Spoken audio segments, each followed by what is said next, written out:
천국은 마치 품꾼을 얻어 포도원에 들여보내려고 이른 아침에 나간 집주인과 같으니 그가 하루 한 데나리온씩 품꾼들과 약속하여 포도원에 들여보내고 또 제3시에 나가보니 장터에 놀고 서 있는 사람들이 또 있는지라. 그들에게 이르되 너희도 포도원에 들어가라.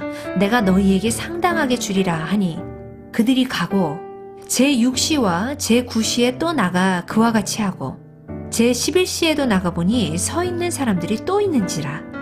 이르되 너희는 어찌하여 종일토록 놀고 여기 서 있느냐. 이르되 우리를 품꾼으로 쓰는 이가 없음이니이다. 이르되 너희도 포도원에 들어가라 하니라. 저물매 포도원 주인이 청지기에게 이르되 품꾼들을 불러 나중 온 자로부터 시작하여 먼저 온 자까지 삭슬 주라 하니 제11시에 오는 자들이 와서 한 데나리온씩을 받거늘 먼저 온 자들이 와서 더 받을 줄 알았더니 그들도 한 데나리온씩 받은지라.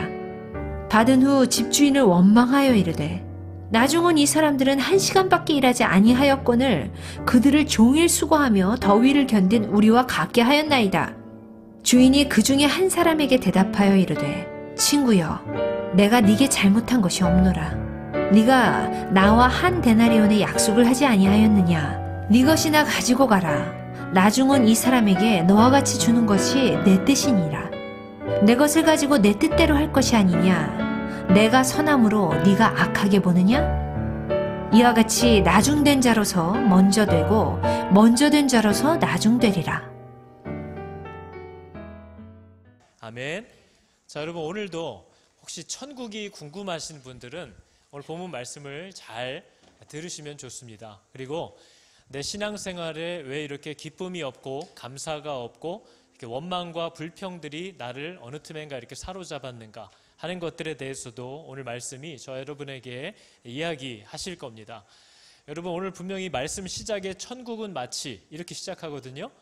천국은 마치 이것과 같다. 이 비유 중에 하나인 거죠. 근데 오늘은 그 비유가 어떤 물건이나 장소가 아니라 조금 당황스러운 내용입니다. 천국은 마치 품꾼을 얻어서 포도원에 들여보내려고 이른 아침부터 나간 집주인과 같다. 이렇게 되어 있습니다. 그러니까 천국은 마치 이 집주인과 같다. 이렇게 얘기하는 거죠. 저희가 천국은 마치 퀸스타운과 같다. 그러면 이 머리에 쏙 들어오잖아요. 근데 천국은 마치 이 사람 같아. 그러면 좀 이상하잖아요. 그죠? 근데 오늘 이 말씀이 천국은 이 집주인과 같다는 거예요. 천국은 어떤 장소만의 개념이 아니라 예수 그리스도의 다스림과 그분의 통치 아래에 있는 것이 천국이라는 걸 얘기하는 거죠. 이 선한 집주인과의 관계, 그분의 은혜 가운데 머물러 있는 것, 이것이 천국이라는 거예요. 천국은 마치 그런 곳과 같은 곳이다. 근데 우리가 오늘 이 본문을 통해서도 보지만요, 저 집주인의 특이한 점은 그런 거죠. 포도원에 노동력이 필요해서 우리들을 부른 게 아니라는 겁니다. 여러분 이 부분을 잘 이해하는 것이 우리의 삶의 많은 어려움들을 사실 해결합니다. 이 포도원 주인은요, 노동력이 필요해서 일꾼들을 찾아다니시는 분이 아니라는 것을 우리가 이해해야 됩니다. 저 집주인의 목적은 일꾼을 찾아서 이 포도원에 집어넣는 것이 목적인 분입니다. 그분이 이 사람들을 통해서 뭔가 할 일이 있는 것이 아니라 당신의 완성된 포도원 안에 그 일꾼들을 집어넣는 것 자체가 목적이라는 거죠. 여러분 이 사실만 우리가 믿을 수 있어도 우리가 뭘 먹고 살지? 어떻게 하고 살지? 이런 걱정을 정말 하지 않아도 된다. 그것은 다 아빠가 없는 이방인들이 고민하는 일이다. 얘기하셨다는 거죠. 우리의 복지와 우리의 삶을 그 누구보다도 염려하셔서 이른 아침부터 우리를 찾아다니시는 분이 저와 여러분의 하나님이신 줄을 여러분 꼭 믿으시기 바랍니다. 이 믿음이 정말 우리의 어깨에 있는 많은 짐들을 내려놓게 합니다. 그래서 오늘 본문을 보니까 이게 유대인 개념의 시간이라 11시 이렇게 나와 있지만요. 이제 여기로 치면 오전 9시, 점심 12시, 오후 3시, 오후 5시 이렇게 이 주인이 나가서 지속적으로 일꾼들을 계속 고용을 하는 겁니다. 근데 일꾼의 노동력을 원하는 거면 뒤늦게는 부르지 않았겠죠. 근데 3시에도 부르고 문 닫기 직전인 오후 5시에도 사람들을 불러오는 겁니다. 그것도 이 사람의 이 일꾼들의 자질, 능력들을 보시지 않습니다. 이렇게 질문하셨거든요. 넌 어째서 하루 종일 놀고 서 있냐? 그랬더니 이 사람들이 대답합니다. 우리를 품꾼으로 쓰는 이가 없음이니이다. 그러니까 이 사람들이 일꾼으로서도 능력이 없고 자격 미달인가 보죠. 일할 곳도 없고 불러주는 곳도 전혀 없는, 자격 없는 사람들이라는 얘기를 하는 겁니다. 근데 이 자격 없는 사람들을 너도 들어가라 하고 불러주신 분이 저와 여러분을 부르신 그 아버지라는, 그 집주인이라는 것을 우리가 보는 거죠. 그러니까 여러분, 이걸 잘 들으면요, 우리가 하나님의 나라에 들어가게 된 것, 우리가 이 포도원으로 초대를 받은 것이 이 품꾼의 어떤 자격이나 품꾼의 가능성, 품꾼의 노동력, 그가 가진 무엇과 전혀 관계가 없다라는 것을 우리가 이미 익히 들은 바 복음처럼 알 수 있는 겁니다. 우리가 하나님 나라에 들어갈 때의 조건은 우리를 그 안에 집어넣고 싶어하는 이 집주인의 사랑과 열심에 달려있는 것이지 저와 여러분으로부터 나가는 그 어떤 것도 없다라는 걸 일단 본문은 딱 못을 받고 있어요. 아마 저 여러분들이 다 복음을 이렇게 받으셨을 겁니다. 내 안에 내가 뭔가를 해서가 아니구나. 나에게서 뭔가를 기대하시는 것도 아니구나. 나를 그분의 나라로 부르고 계시는구나. 그리고 나를 만들어 가시려고 하는구나. 이게 우리가 익히 들은 복음의 내용인 거죠. 그러나 우리가 신앙생활을 하면서 만나는 모든 문제는 바로 오늘 본문에 나오는 그런 은혜를 받은 자들에게서 나오는 이상한 반응 때문에 시작되는 겁니다. 우리가 지금 문제가 불거진 게 뭐였어요? 다 자격 없는 사람들을 은혜로 불렀거든요. 그리고 이 사람들에게 약속한 보수도 야박한 게 아닙니다. 내가 너에게 상당히 주리라 주인이 얘기하셨거든요. 그러니까 우리들이 필요로 한 모든 걸 다 주셨다는 겁니다. 그런데 이 사람들이 그런 은혜를 받고 포도원에 들어온 사람들 중에 일부가 내가 더 오래 수고했다라는 주장을 하면서 이 문제가 시작된 거죠. 내가 더 오래 수고했는데 쟤는 지금 해 지고 선선할 때 5시에 들어와서 저러고 있고 나는 아침부터 와서 그 더위를 다 견디면서 함께 했는데 이게 다르다는 거예요. 그러면서 내가 저 사람보다 더 수고했고 내가 더 나은 이 대우를 받을 자격이 있다. 이것 때문에 이제 마음에 분노가 시작된 거죠. 오늘 본문이 이렇게 얘기하잖아요. 나중 온 이 사람들은 1시간밖에 일하지 않았는데 어떻게 저들을 하루 종일 수고하며 더위에 시달리고 견딘 우리와 똑같이 대우할 수가 있느냐. 여러분, 이게 저와 여러분들의 마음에 언제나 있는 마음입니다. 저희들도 그렇잖아요. 저희들도 신앙생활을 하다 보면 아니 도대체 뭐 쟤는 어째 저렇게 앉아가지고 먹기만 하냐. 이거 누가 치우고 가져오고 이걸 다 누가 하는 거야. 근데 걔는 끝끝내 거기 앉아서 먹기만 하다가 신나게 돌아가요. 그럼 마음에 누구는 일하고 너무 화가 나잖아요. 난 교회에서 이렇게 오랫동안 빚도 없이 이름도 없이 섬겼는데 아무도 알아주지 않는데 어떤 사람은 온 지 한두 달밖에 안 됐는데 어디서 섬긴다고 하니까 어머 집사님 대단하다고 막 사람들이 뭐라고 해요. 마음이 또 뒤집어지죠. 어떻게 저 인간을 종일 더위를 견디며 수고한 나와 비교할 수가 있을까? 여러분, 우리가 교회 안에서 이런 것 때문에 마음이 얼마나 많이 상하는지 모릅니다. 나는 진짜 많이 수고했는데 이 공로사상 나는 그래도 이렇게까지 했는데 그렇게 하지 않은 자들과 어떻게 이렇게 대우를 다르게 할 수가 있을까? 이것이 여러분 사실 얼마나 불편한 일입니까? 이것 때문에 이제 교회 안에서도 관계에서도 때로는 사역자들과의 관계에 대해서도 하나님과의 관계에 있어서도 막 문제가 일어나기 시작하는 거죠.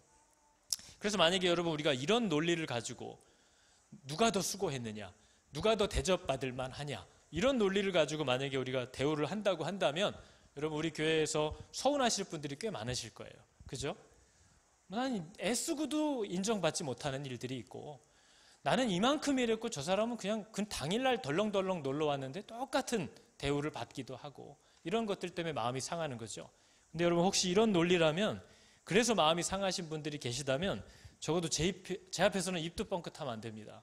제가 이 포도원에 제일 먼저 들어온 사람이거든요. 제가 이 포도원에 제일 먼저 발을 들여놨던 사람입니다. 제가 모든 추위와 더위와 배고픔을 다 견디면서 그 힘든 시간에 여러분들 아무도 없었잖아요. 그죠? 그러니까 아무리 서운하셔도 저한테는 뭐라고 하시면 안 돼요. 이게 개척한 사람의 어떻게 보면 특권인 거잖아요. 그죠? 근데 과연 그럴까요? 이런 논리로 우리가 서로를 바라보고 서운해하고 자기 권리를 주장할 수 있느냐? 전혀 그렇지 않다라는 것을 본문은 얘기하는 거죠. 우리가 지금 이 포도원에 들어온 거는요, 그 누구도 쓰고 싶어 하지 않았던 사람인 나를 하나님이 일꾼이라고 불러주신 사건입니다.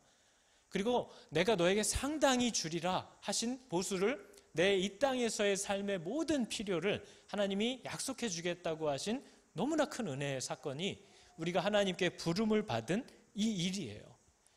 그래서 여러분, 하나님이 내가 그분과 함께 했던 그 시간들은 그분이 혼자 일하고 계셨고, 언제나 우리는 걱정하고 염려하고 이거 어떻게 하지 이렇게 시간을 보냈지, 결국 그 일들을 선하게 해결하시고 그 사람들의 마음을 풀어주시고 그 보이지 않던 길들을 열어주셨던 분은 하나님이라는 고백을 우리가 하지 않을 수 없는 거죠.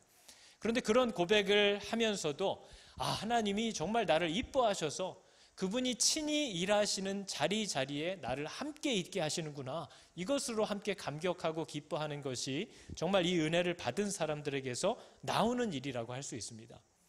그러니까 여러분, 엄밀히 말하면요, 이 정말 택함을 받은 사람들은요, 내가 먼저 들어가서 오래 일하고 혹은 저 사람은 늦게 들어와서 짧게 일하고 똑같은 하나님의 은혜를 받았다라는 것을 지금 우리가 느끼는 것과 다르게 이해합니다. 그죠? 여러분, 지금 이 문제의 질문은 이거잖아요. 먼저 들어와서 그러면 포도원에 있었던 사람은 손해냐, 나중에 들어오는 게 유익한 거냐. 그래서 종종 안 믿는 분들이 그 얘기를 자주 하시잖아요. 나는 딱 죽기 전에 영접할 거다 얘기를 하잖아요.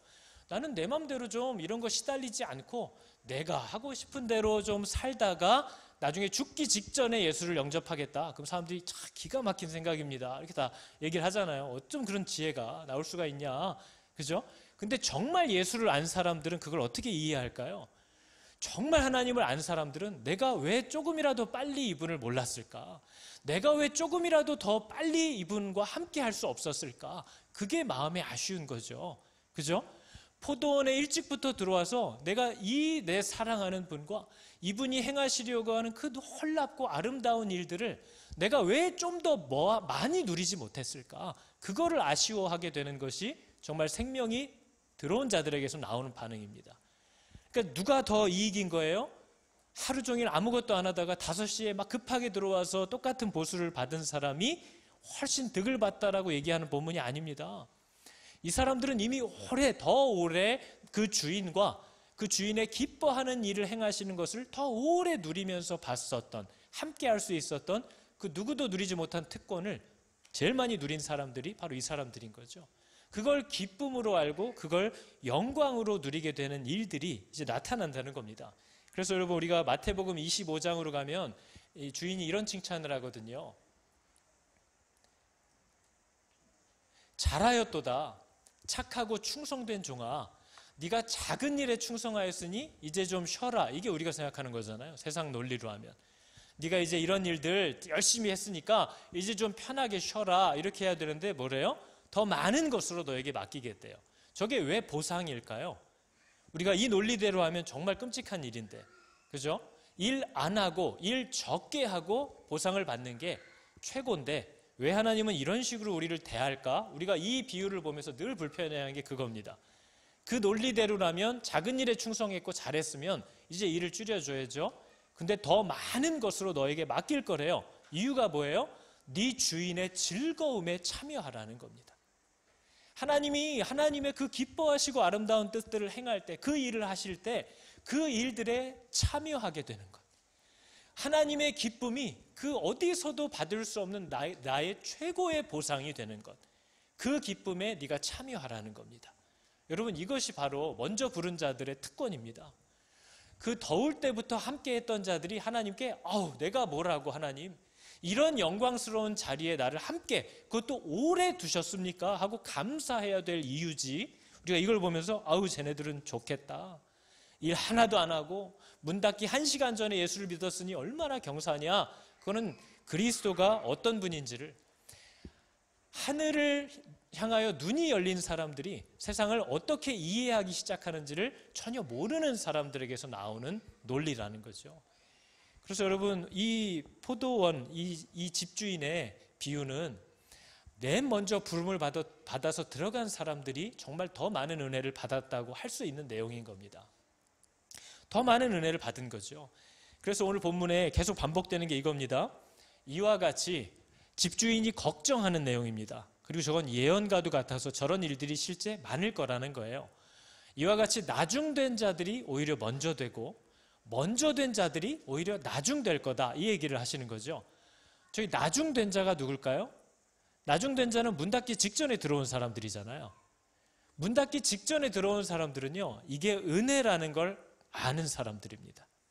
난 정말 은혜를 받았어 라고 얘기할 수 있는 사람들이 나중된 자들입니다. 그들이 먼저 될 거라는 거죠. 왜냐하면 이들은 은혜를 알거든요. 근데 먼저 된 자들은 어떤 사람들이에요? 어떻게 하루 종일 수고한 나를 저 나중에 들어온 저 공로도 없는 자들과 똑같이 취급할 수 있습니까? 라고 불만을 토했던, 이게 은혜인 줄을 까먹은 자들, 그들이 나중될 거라는 거예요. 이 일들이 실제로 많이 일어날 거라는 걸 우리에게 가르쳐 주시는 겁니다. 그래서 여러분, 오늘 본문에서는 몇 번의 내용들이 이제 삭제됐지만 마태복음 19장과 마태복음 22장에 보면 이렇게 오늘 본문처럼 나중된 자가 먼저 되고 먼저 된 자가 나중되리라, 저 얘기를 하신 후에 뒤에 꼭 따라붙는 말이 있습니다. 그 뒤에 따라붙는 말이 뭐냐면요, 부름을, 청함을 받은 자는 많지만 택함을, 선정을 당하는 자는 적다, 이렇게 얘기를 하는 거예요. 저 말이 계속해서 따라붙습니다. 지금 무슨 뜻일까요? 하나님이 부른 사람들은 많대요. 근데 그 가운데 택함을 받는 자들은 적을 거래요. 왜일까요? 여러분, 만약에 우리가 기도를 하다가 정말 하늘문이 열리면서 세 번째 하늘에 올라갔다 오는 일이 있었어요. 그러면 부름을 받은 거지 택함을 받았다는 뜻 아닙니다. 내가 정말 기도하면서 하나님께 응답을 많이 받았다, 부름을 받은 것이지 택함을 받았다는 거 아니에요. 택함을 받았다는 건요, 하나님께 기도했더니 응답해 주시더라. 기도하는 가운데, 하나님께 순종하는 가운데 놀라운 일들을 행하여 주시더라.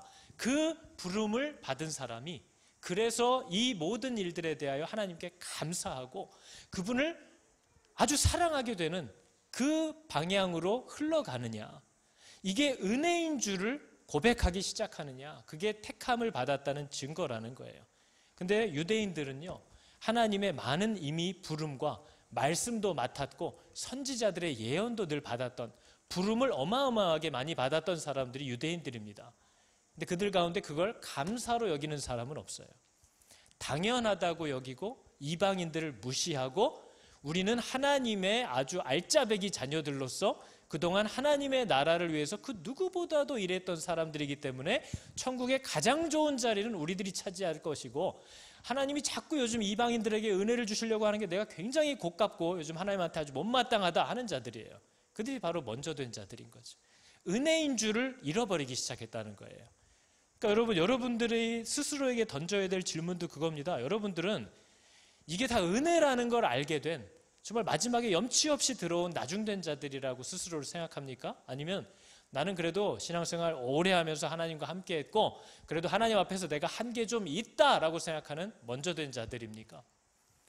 이걸 여러분 판단하는 건 되게 중요합니다. 왜냐하면 이 두 사람이 만날 결과가 비슷하지도 않기 때문이에요. 천국과 지옥처럼 완전히 달라지기 때문입니다. 그 많은 부름과 청함을 받았는데 이게 은혜구나 하고 염치 없이 내가 이걸 과연 받을 수 있을까라는 자세로 그러한 마음들이 터져 나오기 시작한 것이 바로 그 사람이 택함을 받았다는 뜻인 거죠.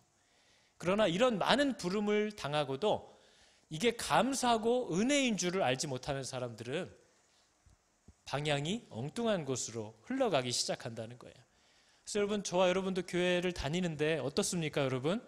난 정말 내가 과연 이 자리에 이렇게 서서 그래도 뭔가를 섬길 수 있는 이런 일들을 허락받은 것만으로도 이게 너무나 염치가 없다라고 하는 감사 가운데 살아가십니까? 아니면 내가 그동안 어떻게 해왔는데, 내가 그동안 이렇게 하나님을 섬겼는데, 내가 지금 교회에서 이런 일들을 하고 있는데 어떻게 저것들은 이런 방향으로 여러분의 마음이 흘러가고 있습니까? 그걸 봐야 한다는 거예요. 그게 바로 내가 하나님의 청함은 받았지만, 부르심은 받았지만 정말 성령의 은혜로 이게 은혜인 줄을 깨닫게 되는 그 구원의 이 역사가 내 안에 아직 나타나지 않았을 수도 있는 것처럼 우린 두려워해야 한다는 거죠. 그래서 여러분의 마음엔 감사가 있나요? 오늘 본문 내용을 읽으면 그렇지, 아침 8시부터 9시부터 온 사람하고 오후 5시에 온 사람하고 어떻게 똑같이 대우를 해? 이게 불편했던 분이 있다면 여러분 우리가 고민해야 되는 겁니다. 복음을 이해하지 못하는 거죠. 성령이 내 안에 임하시면 제일 먼저 하시는 일은요, 죄를 깨닫게 하는 일입니다. 내가 얼마나 하나님에게 합당하지 않은지를 깨닫게 하는 일이 성령이 임하면 내 안에서 일어나요. 그래서 여러분 성령이 임하시면요, 그분의 가장 중점적인 일은 내가 하나님 앞에 얼마나 온전할 수 없는지를 깨닫게 하는 겁니다. 나보다 더 나쁜 놈을 찾기가 어렵게 만드시는 일이 성령이 내 안에서 하시는 일입니다. 내가 지금도 나에게 오늘 요구하시는 하나님의 순종, 오늘 분량의 순종도 내가 못하고 있는데 남들은 저거 어떻게 하고 살아가나 쳐다볼 여유도 없어지는 것이 성령이 내 안에 계실 때 일어나는 일인 거죠. 여러분 성령이 내 안에 들어오면 그렇게 편안한 게 아닙니다. 죄인의 마음에 온전한 하나님의 영이 들어왔는데 그 사람의 마음이 어떻게 평안할 수가 있겠어요? 그 사람의 마음이 어떻게 아무런 굴곡도 없이 그냥 편안할 수가 있겠냐는 거죠. 불같은 시험을 당하는 겁니다. 정말 짓눌리는, 소화가 안 되는, 체하는 것 같은 짓눌림을 당하기 시작하는 거죠. 그게 성령이 임할 때 일어나는 일입니다. 그래서 다윗이 얘기했잖아요. 성령이 여호와의 손이 밤낮으로 나를 짓누르심에 내 마음이 여름에 메말라버린 과일처럼 되었나이다. 이게 다윗의 고백이에요. 성령을 받으면 그런 고백을 하게 되어 있습니다. 근데 요즘은 성령을 받으면 막 팔짝팔짝 뛰죠. 너무 신난대요. 너무 기쁘대요. 성경을 펴면서 아이고 그래 아멘 아멘 이렇게 되십니까? 아니면 성경을 읽으면 어쩌라는 거야? 어떻게 이렇게 하라는 거야? 이런 마음이 드십니까?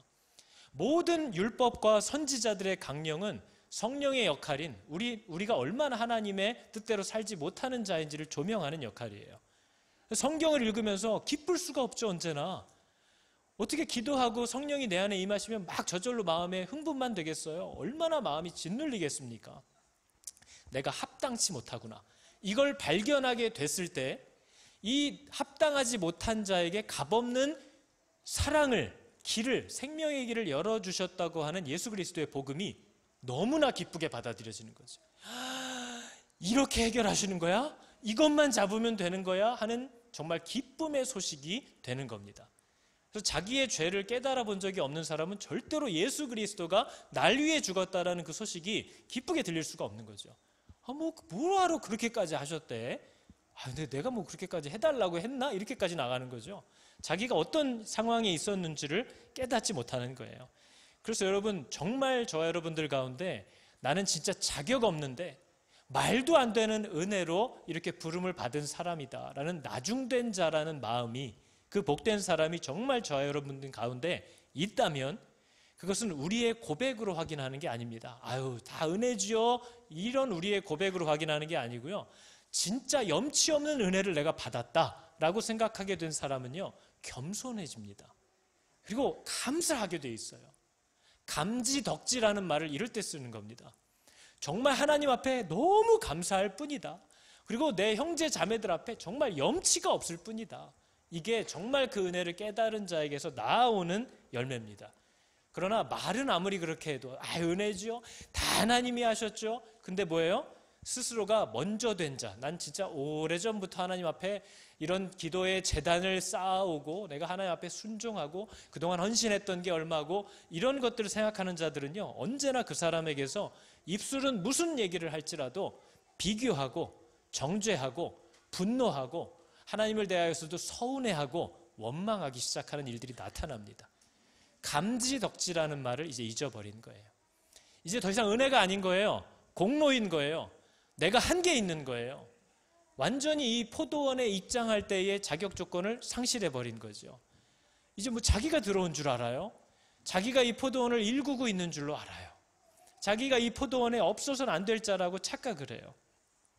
근데 여러분, 본문의 이 포도원 주인 천국은요, 자격이 안 되는 자들을 불러서 입장시켜 주시는 곳입니다. 이 진짜 은혜를 깨달은 사람들에게서는 반드시 감사가 나오게 됩니다. 나중된 자들은요, 감사가 있는 자들이에요. 먼저 된 자들은 감사를 잃어버린 자들입니다. 그런데 바로 이러한 일들이 마지막 때에 많을 거다 하고 우리가 교회 안에서 보고 있는 바입니다. 신앙생활을 오래 했다는 사람들의 마음에 감사가 사라지고 형제를 향한 분노가 나타나기 시작하는 거죠. 그래서 여러분 정말 내가 받을 수 없는 은혜를 염치도 없게 받았다라는 이 성령의 조명하심을 받는 사람들은요, 자기가 자격 없는 은혜를 받았다는 사실을 정말 고백합니다. 그리고 자기 주변에 있는 사람들은 다 9시, 12시, 3시에 들어와서 일했는데 이거 내가 나만 염치도 없이 5시에 들어와서 지금 은혜를 받고 있다, 이런 미안함을 갖게 됩니다. 그러나 자기가 정말 먼저 온 자라고 은연중에라도 속으로 생각하는 사람들은 언제나 집주인 앞에서도 내가 그래도 한 게 있잖아요, 이런 태도를 갖습니다. 하나님, 내가 그래도 한 게 있잖아요. 내가 기도했잖아요. 내가 그동안 이렇게 했잖아요. 이게 바로 먼저 된 자들, 감사를 잃어버린 자들에게서 나오는 모습들인 거죠. 이러한 사람들은요, 옆에 있는 사람들이 다 나만 9시에 들어왔고 이것들 다 12시, 3시, 5시에 들어온 놈들처럼 보여서 하여튼 얼굴만 보면 그냥 마음이 틀어져서 견딜 수가 없어요. 저들은 어떻게 5시에 들어와서 나랑 같이 겸상을 하려고 그러지? 이런 화가 마음속에 사라지지가 않는 거죠. 그게 바로 그 사람이 이미 감사를 상실했고 이게 은혜로 말미암았다는 사실을 잊어버렸다는 증거라는 겁니다. 오늘 본문이 우리들에게 얘기하고 있는 내용이에요. 그래서 정말 나도 받을 수 없는 은혜로 이 사랑을 받았다는 걸 알게 되면 하나님을 사랑하게 됩니다. 여러분, 하나님을 사랑하라 그러면 어떻게 해야 하나님을 사랑하죠? 그냥 하나님을 사랑해야지, 사랑해야 돼, 사랑해야지 하면 사랑해집니까? 사랑은 언제 하게 되죠? 그 사람이 나를 어떻게 생각하는지를 깨달을 때 우린 그 사람을 사랑하게 됩니다. 하나님이 나를 어떻게 생각하시는지를 알 때 우리는 사랑하게 되고요, 그분이 나를 위하여 뭘 하셨는지를 깨달아야만 우리는 그분을 사랑하게 되는 거예요. 그럼 여러분, 우리는 어떻게 해야 하나님이 나를 어떻게 생각하는지를 알 수 있을까요? 우린 뭘 통해서 그분이 나를 위해 뭘 하셨는지를 알 수 있을까요? 그래서 말씀을 보라는 겁니다. 그래서 하나님의 말씀 앞에 서라는 거예요. 그러면 그분이 나를 대하여 어떤 마음을 갖고 계신지를 알게 됩니다. 그분이 나를 위하여 어디까지 하셨는지를 보게 됩니다. 그러면 생각지도 못했던 사랑이 보지도 못한 바 예수 그리스도를 향하여 나타나기 시작하는 거죠. 이런 사랑을 이렇게까지 하나님이 나를 위하여 그 마음이 격동되고 그분을 보지도 못했는데 사랑하게 되는 그 일들이 일어날 거라는 거죠. 그러면 이 은혜를 받은 사람은 자기와 똑같이 자격 없어야만 한 다른 사람들을 향한 그 아버지의 마음도 성취되기를 원합니다. 그래서 형제들을 향한 사랑이 그 사람에게 나타나는 거죠. 근데 여러분, 우리가 교회 안에서 늘 보는 거 아닙니까? 자기는 하나님을 그렇게 사랑한대요. 근데 사람들을 향하여서는 그렇게 모질 수가 없어요. 자기는 하나님 없이 못 산대요. 근데 늘 수근수근하고 다니고 모함하고 다녀요. 이런 사람들에 대하여 우리는 속기가 쉽죠. 근데 성경은 절대로 그런 사람들에게 속지 않습니다. 요한일서 4장 20절이 이렇게 얘기하거든요. 누구든지 하나님을 사랑한다 하면서 그 형제를 미워하면 이거는 뭐 하는 거래요? 그건 거짓말하는 거래요. 진짜 은혜를 깨달은 사람은 형제를 미워하지 않는다라는 얘기를 하는 겁니다. 누구든지 하나님을 사랑한다, 나는 하나님 없이는 못 산다, 이렇게 얘기하는데 형제들을 향하여서는 늘 수근수근하고 모함하고 이 얘기 저 얘기 하고 다닌다? 거짓말하는 거래요. 눈에 보이는 바 형제를 사랑하지 않는 자가 눈에 보이지 않는 바 하나님을 사랑할 수가 없느니라. 하나님을 사랑하는 자는 또한 자기 형제를 사랑하라는 이 명령을 그분에게 받은 줄을 안다는 거예요.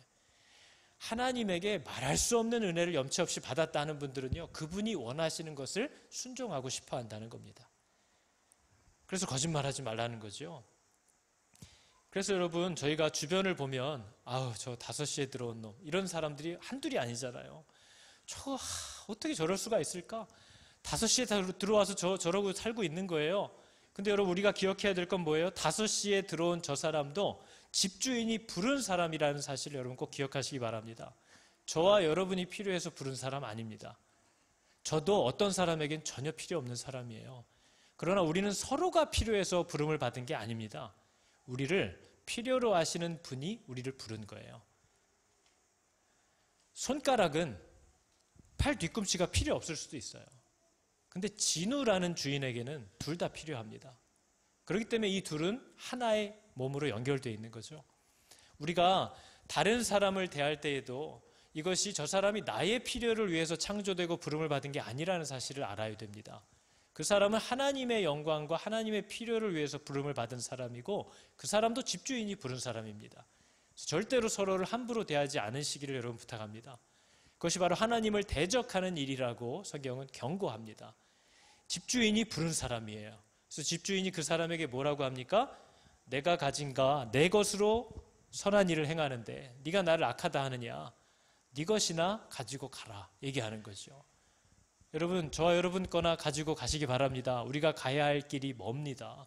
우리가 해야 할 일이 많습니다. 다른 사람과 비교하는 건 우리의 일이 아니라 주인의 일입니다. 그래서 여러분, 내게 받은 부름을 가지고 나아가는 거죠.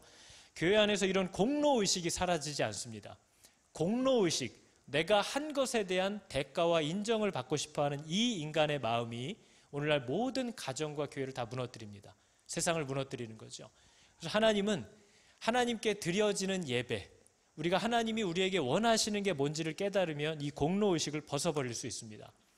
하나님은 우리에게로부터 뭔가를 받으시는 분이 아니고요. 인간은 하나님께 드릴 수 있는 것이 아무것도 없습니다. 그 사실을 깨닫는 건 중요해요. 그럼 하나님 우리에게 뭘 받으실까요? 하나님은 도대체 우리를 왜 부르실까요? 뭘 원하시는 걸까요?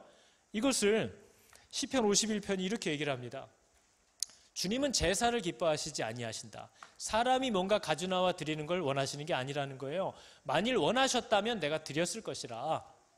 주는 번제를 기뻐하시지 않습니다. 주님은 소, 양 이런 거 가져와서 그게 필요해서 우리를 부르는 분이 아닙니다. 하나님이 구하는 건 뭐래요? 상한 심령이래요. 저게 예전에도 나눴지만 원어로 박살난 마음이라는 뜻입니다. 하나님 이외에 온통 기대하고 소망하고 계획하고 머리를 굴리던 그 모든 것들이 산산이 박살나서 이젠 그 어떤 것도 이제는 하나님 이외에 그 무엇도 바라볼 수도 기대할 수도 생각할 수도 없는 완전 박살이 나버린 마음, 그게 하나님이 원하시는 마음이래요. 그러면 여러분, 이 마음은 누구나 다 가질 수 있잖아요. 저 마음은 돈과 상관없고요, 건강과도 상관없고 시간과도 상관없습니다. 그냥 오직 하나님이 아니면 안 되는구나 라는 것을 인정하는 그 무너진 마음, 그게 바로 하나님이 사람을 부를 때 유일하게 찾는 거라는 거예요. 나도 하나님이 필요합니다 라는 고백을 하게 되는 것이 하나님이 원하는 제사고 하나님이 원하는 예배입니다. 그래서 하나님이 우리를 채우시도록 하는 것, 하나님이 나의 부족함을 공급하게끔 하는 것, 그게 하나님이 받으시는 영광입니다. 여러분, 이것을 깨달을 때 우리의 예배는 상당히 달라질 수 있고 우리는 더 이상 비교하지 않습니다. 누가 나와가지고 그동안 주일 예배 때 뭘 준비하셨고 뭘 섬기셨고 뭘 행하셨고 저분이 없으면 그게 공로인 거죠. 그런 우리들의 열심으로 하나님께 드려지는 것이 준비되는 게 아니고요. 하나님께서 오직 우리 모든 사람들의 마음이 하나님 이외에 다른 것들에 꽂혀 있는 것들을 계속해서 치시고 무너뜨림으로써 하나님, 그 생명 되시는 분만 주목할 수 있도록 만드시는 그 사랑. 근데 그 사랑을 받았을 때에 어떤 사람은 마음을 더 강팍하게 합니다. 마음을 강팍하게 하지 말고 목을 곧게 하지 말고 바로 그 무너진 마음 가운데 나에게는 하나님이 필요한 거구나라는 것을 깨닫고 하나님 앞에 나아가는 것이 바로 하나님이 찾는 제사고 예배고 봉헌이라고 얘기하는 거죠. 여러분, 다 이 예배 드리시기 바랍니다. 상황이 무너졌을 때 우리의 마음이 무너집니다. 그러나 상황이 무너졌을 때 마음을 더 돌같이 하는 사람도 있습니다. 사람의 마음은요, 환경이 무너졌을 때도 무너지는데 우리가 다윗의 삶을 보면 은혜를 받았을 때도 무너집니다. 다윗은 모든 걸 가졌어요. 왕이고 재산도 있고 권력도 있습니다. 근데 다윗의 마음을 무너뜨렸던 사건은 뭐였어요? 다윗이 또 기특한 생각을 했어요. 내 집은 이렇게 좋은데 하나님 집은 천막이네. 좀 더 업그레이드를 할 수 있지 않을까? 하나님도 좋은 곳에 모시면 좋지 않을까? 그 생각을 했어요. 그때 하나님이 뭐라고 하셨어요? 내가 언제 내 집이 필요하다고 했냐? 필요했으면 너한테 얘기했겠지. 그러면서 하나님이 오히려 하나님께 뭔가를 해드리고 싶다고 하는 다윗에게 이런 얘기를 합니다. 네가 내가 살 집을 짓겠느냐? 아니야. 내가 너와 너의 후손들을 내가 살 집으로 만들어주겠다. 이 약속을 하시는 거예요. 그 은혜, 이분은 도대체 내가 뭔가를 해드리겠다는데 아니야. 네가 나한테 뭘 해줘. 내가 너한테 뭘 해주고 싶은데 네가 그걸 받았으면 좋겠다 하는 그 아버지의 마음을 발견했을 때 다윗의 마음이 박살났습니다. 그래서 뭐라고 그랬어요? 하나님, 내가 이제 드디어 제대로 기도할 마음이 생겼습니다. 맞습니다. 내가 뭘 하나님께 해드리겠다는 거예요. 하나님이 지금 방금 나한테 얘기하셨던 거, 그 은혜를 나와 내 후손이 대대로 받게 해주십시오. 자세를 바꾼 겁니다. 내가 뭘 드려요? 하나님이 나한테 주는 걸 받는 게 나한테 복이죠. 그게 하나님의 영광이죠. 맞아요. 하나님이 나를 채우시는 겁니다. 내가 하나님의 부족함을 채우는 게 아니에요. 그걸 깨닫고 다윗이 마음이 무너졌어요. 그래서 내가 이제 이렇게 기도할 마음이 생겼습니다. 하나님, 다 주십시오. 하나님이 나한테 주고 싶은 거 다 주십시오. 내가 다 받다 누리기를 원합니다. 그게 하나님의 영광이 되었어요. 여러분, 우리의 삶이 어때야 되겠습니까? 우리가 어떻게 기도해야 되겠고, 우리가 하나님께 드리는 예배와 제사가 뭐가 되어야 되겠어요? 내 거를 드리는 거예요? 그런 거 없어요. 우리가 뭘 하나님께 드립니까? 하나님이 우리에게 주시잖아요. 여러분이 먹고 사는 거 하나님이 다 주시는 거예요. 새우깡 한 봉지 받아서 아빠 입에 하나 넣어줬다고 내가 아빠를 먹여 살렸다고 생각하지 마세요. 그 다 아버지가 주셨다는 거예요. 그 감사를 표현하고 싶을 뿐이에요. 그 노동력이나 그 물질이 하나님에게 쓰여지는 거 아니에요. 그분이 우리를 채우시고 계시다라는 걸 드러내면서 살라는 거예요. 기뻐하면서 살라는 거죠. 여러분, 이러한 마음 다 가지시길 바랍니다. 오늘 본문은요, 은혜를 잊은 사람들이 많이 나타날 거라는 것을 하나님이 걱정하시는 겁니다. 그 은혜를 받아놓고도 그 은혜를 싹 잊어버렸다는 거죠. 그리고 어떻게 쟤랑 나랑 똑같이 대우를 합니까? 하나님, 나랑 쟤랑 차별해 주세요. 이 얘기를 하기 시작했다는 거예요. 그게 벌써 이 사람이 네가 생명에서 떠났구나, 너 나랑 눈 맞추는 걸 잊어버렸구나, 네가 받은 게 뭔지를 모르는구나 얘기하기 시작하는 거죠. 여러분, 우리 오늘 다 아는 찬양입니다. 십자가 그 사랑이라는 찬양은요, 우리가 내용을 이미 다 알잖아요. 우리가 왜 하나님이 우리에게 베풀어 주신 은혜와 사랑을 떠났습니까? 내 삶이 여기저기가 너무 고달프고 무너져 있는 거예요.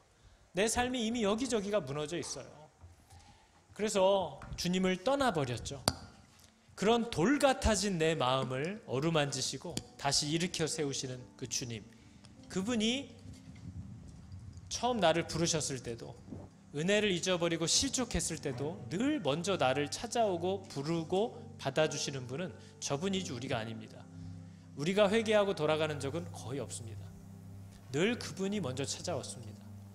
여러분, 이것을 우리가 깨달을 때에, 그리고 하나님이 나를 향하여 너는 보배롭고 존귀한 나의 자녀다 하고 자격 없는 우리들을 포도원으로, 집주인의 집으로 집어넣어 주시는 것, 그것을, 그 은혜를 정말 은혜인 줄로 깨닫게 된 사람들은 하나님을 사랑하게 됩니다. 겸손하게 되고요, 나와 동일한 사람들을 향한 긍휼을 갖기 시작하는 거죠. 여러분, 함께 찬양하실 때 하나님, 내 마음에 어느 틈엔가 감사가 사라졌고 형제들을 향한 부드러운 마음이 없어졌습니다. 내가 오늘 본문이 얘기한 먼저 된 자로서 나중 될 자들이 많을 거다. 이 두려운 하나님의 예언의 말씀에 내가 이미 들어와 있다라는 것을 하나님 오늘 내가 발견했습니다. 하나님, 나를 도와주십시오. 이것이 은혜라는 것을 깨닫게 되는 그 생명의 마음을 아버지에게 회복시켜 주십시오.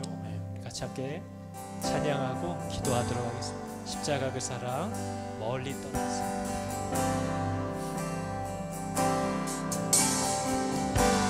십자가 그 사랑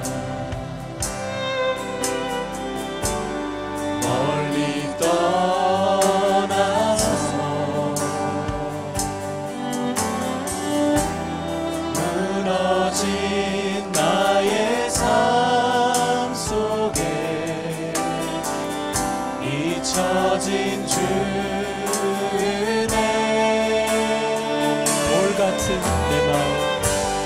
돌 같은 내 마음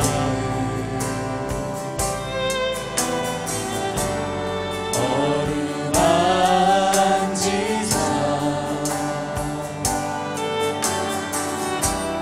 다시 일으켜 세우신 주를 사랑합니다. 주 나를 보호하시고 주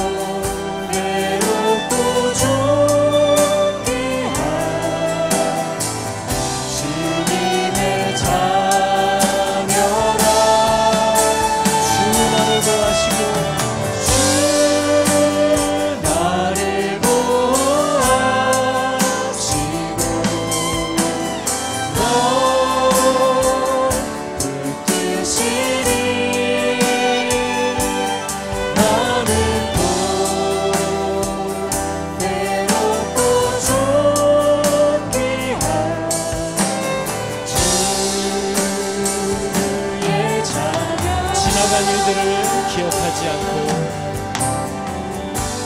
지나간 일들을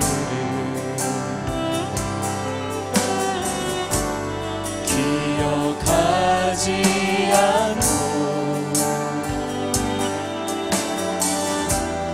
이전에 행한 모든 일 생각지 않으니 사막의 강물을 내시는 주 사막의 강물아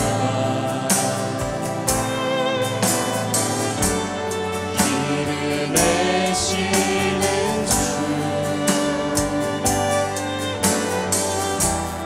내 안에 새 일을 하신 주만 바라보리라 주 나를 보호하시고 주 나를 보호하시고 날 붙드시니 나를 외롭고 존귀한 주님의 자녀라 주 너를 보호하시고 주 너를 보호하시고 널 붙드시니 너는 외롭고 존귀한 주의 자녀라 이 시간 이렇게 기도하겠습니다. 하나님 정말 온통 부서져 버렸던 내 마음이 정말 염치 없는 생각지 못했던 하나님의 은혜로 나를 불러주셨음을 내가 어느 틈에 잊어버리고 하나님 금세 또 서운함과 원망을 토로하고 형제들을 정죄하고 비난하는 그 자리로 떠내려가 버렸음을 아버지 내가 오늘 봅니다. 하나님 나를 불쌍히 여겨주시고 아버지 나로 하여금 하나님 두려운 줄을 알게 하여 주사 내가 받은 바 은혜가 무엇인지를 다시 기억하고 하나님 앞으로 돌아갈 수 있도록 하나님 회개할 때에 나를 다시 고치시고 불러주시는 하나님의 은혜를 또한 입게 하여 달라고 우리가 함께 기도하겠습니다. 아버지 내 마음이 하나님을 향하여 붉어지는 듯하기를 원합니다. 하나님 내가 마치 하나님과 함께 무슨 대단한 일을 한 것처럼 아버지를 하나님을 향하여 사랑을 향하여 나갈 수 없는 가질 수 없는 그런 잘못된 회역한 자세를 가지고 살아왔습니다. 하나님의 회개하고 고백하오니 주여 내 안에 있는 이 회역함과 아버지 내 강팍한 마음을 주여 그들이 여겨주셔서 하나님을 향하여 부드러운 마음을 갖게 하여 주시고 내가 받은 바 은혜가 무엇인지를 주님께 갖게 하여 주시고 하나님의 말씀이 내가 구하다라고 하는 고치시고 새롭게 하시는 그 하나님의 은혜 가운데 서게 하여 주시옵소서. 아버지 내 안에 있는 이 모든 어리석음과 악함과 미련함을 벗겨주시고 아버지 오직 예수 그리스도를 믿게 하여 주사 받은 바 은혜의 본질을 깨닫게 하여 주시옵소서. 하나님의 모든 성도들이 주의 이름을 부를 때에 아버지 하나님의 이 부르심과 하나님의 이 청함을 만났을 때에 그 마음을 겸손하게 함으로 하나님 앞에 달려나가게 하여 주시기를 원합니다. 하나님의 마음을 부드럽게 하시고 생명으로 인도하시는 하나님의 은혜를 우리가 받고 알게 하여 주시옵소서. 주님 내 연약한 어리석은 하나님께 의존하오니 주님 나라 얼굴 오직 주님 없이 살 수 없는 이 부서진 마음 이 박살난 마음을 내게 허락하여 주사 날마다 하나님 향하여 나아갈 때 아버지 생명의 자녀가 되게 하여 주시옵소서. 하나님 내 안에서 나아갈 수 있는 것이 없고 내게로부터 하나님께로 통해질 수 있는 것이 없음을 고백하오니 하나님 나로 하여금 내 평생에 하나님께 받으며 하나님이 내게 주시는 것들을 누리는 아버지 그런 참으로 복된 인생을 받게 하여 주시옵소서. 하나님 내가 주님의 가운데 하나님의 그 자리로 인도해 주시기를 원합니다.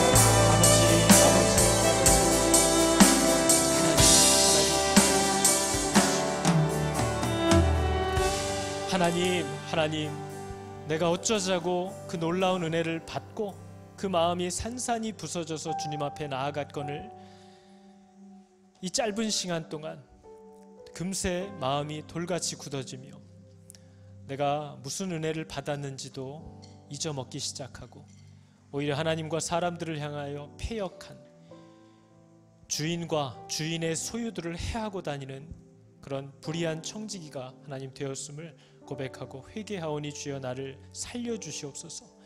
하나님, 내 안에 받은 은혜를 깨닫지 못하는 죽은 사망의 마음이 나를 장악하고 있음을 고백하오니 주여 나를 도와주시기를 원합니다.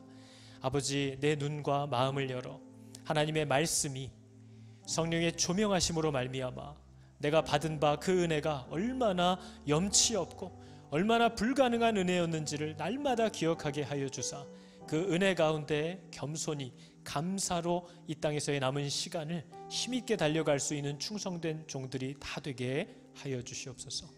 은혜를 잊은 사람, 이 사망의 사람이 아닌 날마다 그 은혜를 기억하고 더 깊이 알아가는 정말 복된 생명들, 성도들 다 되게 하여 주시옵소서. 여호와는 내게 복을 주시고 너를 지키시기를 원하며 여호와는 그의 얼굴을 비추사 은혜 베푸시기를 원하며 여호와는 그 얼굴을 너에게로 향하여 드사 평강 주시기를 원하노라. 아멘.